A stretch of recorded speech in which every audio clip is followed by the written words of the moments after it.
에어비앤비로 월 200 번다는 말 진짜일까요? 결론부터 말하면 진짜입니다.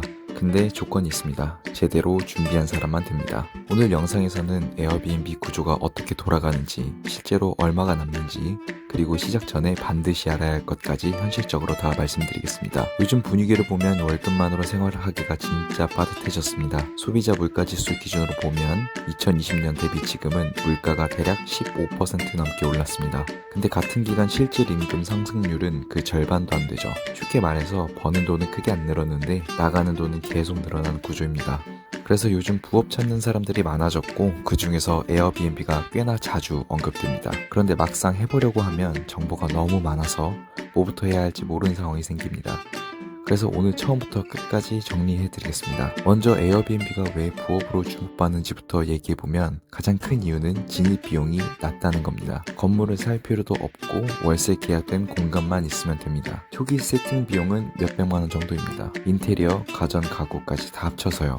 그리고 회수가 빠릅니다. 예를 들어서 세팅에 300만 원이 들었다고 하면 월 순수익 100만 원 기준으로 3개월이면 원금 회수가 가능하고 150만 원이면 2개월이 걸립니다. 투자 대비 회수 속도가 이렇게 빠른 부업은 많지 않습니다. 그러면 실제로 얼마나 벌 수 있을지 궁금하실 텐데요. 방 2개 주택을 기준으로 보겠습니다. 입지와 운영 방식에 따라 수익이 다르겠지만 서울이나 수도권 수요 있는 지역 기준으로 월 매출은 보통 250만원에서 350만원 사이입니다. 여기서 월세, 관리비, 소모품 비용, 청소 비용 등이 빠지고 나면 순수익은 100만원에서 150만원 정도 남습니다. 이걸 2개 운영하면 월 200만원에서 300만원의 수입이 생깁니다. 물론 처음부터 돌아가는 구조는 아닙니다. 예약 관리, 속립, 응대, 청소 등은 직접 해야 하고 직접 하면서 매뉴얼을 만들고 구조가 잡히고 나면 수익률이 다른 부업보다 확실히 높고 직접 손을 타는 시간이 많이 줄어듭니다. 그럼 시작하기 전에 뭘 확인해야 할까요? 크게 3가지입니다. 첫 번째, 계약 조건입니다.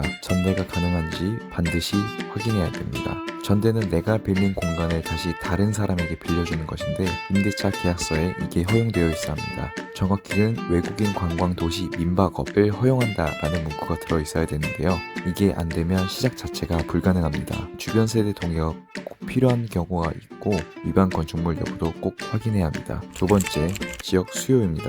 관광지 근처, 공항 근처, 행사 많은 지역이 당연히 유리합니다. 주변 에어비앤비 숙소를 최소 1개 이상 직접 확인하고 얼마 정도의 예약이 찼는지, 객단가는 얼마 정도 되는지, 리뷰는 어떻게 달려있는지 이걸 보면 그 지역에서 가능성이 있는지 알 수 있습니다. 세 번째, 차별화입니다. 잘 되는 숙소는 공통점이 있습니다. 사진이 정말 예쁘고 컨셉을 갖추고 있어 딱 봤을 때 고객이 여기서 자고 싶다 라는 느낌이 납니다. 반대로 안 되는 숙소는 가전 가구만 대충 채워놓고 가격만 낮춘 형태가 대부분입니다. 사진도 대충 올라와 있고 조명을 전혀 신경 쓰지 않은 모습입니다. 당연히 예약이 잘 들어오지 않습니다. 여기서 많은 사람들이 놓치는 부분이 있는데요. 돈을 버는 것까지는 챙기는데 그 돈을 어떻게 다루는지는 잘 모른다는 겁니다. 예로 들어 에어비앤비 수익은 사업소득으로 잡히기 때문에 이게 종합소득세 신고 대상이 됩니다. 제대로 처리하지 않으면 수익만큼 세금이 나오는 상황도 생깁니다. 그래서 수익이 생기면 그 다음 단계에서 반드시 고민해야 될 것이 바로 비용 처리와 세금 관리입니다. 매월 발생하는 비용을 어떻게 정리할지, 기장을 맡길지 직접 신고를 할지, 만약 직접 한다면 장부를 어떻게 관리할지까지 미리 설계해 두셔야 합니다. 벌었는데 남는 게 없다는 상황이 생기는 겁니다. 이걸 막으려면 수익이 생기는 시점부터 돈의 흐름을 설계해 두는 게 중요합니다. 정리하겠습니다. 에어비앤비는 초기 비용이 낮고 회수 기간이 짧은 데다 시스템을 갖추면 안정적인 수익이 됩니다. 다만 준비 없이 시작하면 시간과 돈만 쓰고 끝나는 경우도 많습니다. 그리고 버는 것만큼 중요한 게 그 돈을 잘 지키고 늘리는 구조를 만드는 겁니다. 이 부분까지 같이 설계하고 싶다면 영상 아래 고정 댓글에서 확인해주세요. 부업 수익 구조 설계부터 세금 관리까지 개인 상황에 맞게 같이 정리해드리겠습니다. 오늘도 끝까지 봐주셔서 감사합니다.